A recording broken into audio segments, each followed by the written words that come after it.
When we create this first layout, it's very rough. It's really taking a paper, putting some buttons in the size we already have onto it, and then start the conversation with all the parties involved. So the supply chain will already look into real components that we can actually buy.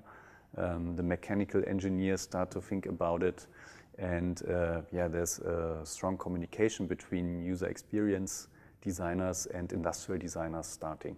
What we then already do is we start to create foam core mockups, where we basically print something out, stick it on the foam, and then also put some knobs. And there we can already check what are distances, for example, for controls. What is ergonomic? How can I twist two knobs next to each other without hitting my two hands, but still being compact enough to fit into a unit?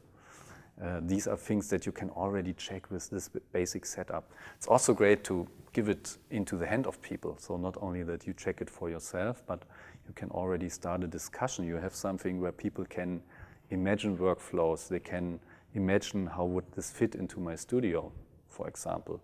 Because if you create a product, it always lives in an environment, and you need to check how does the new instrument fit into this environment. Is there enough space on the desk? It's a simple question you should ask in the beginning. So either we use touch screens to create prototypes of interfaces and test button functions, or we even do electrical and 3D printed prototypes so that you have a real unit with some prototype PCB inside to test it.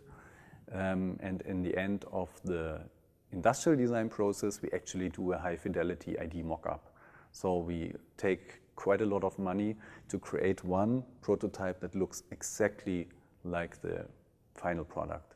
And if this means we need to take an aluminum block and CNC it out of the block so that it looks like the real thing, we do it, because industrial design can only be judged in reality.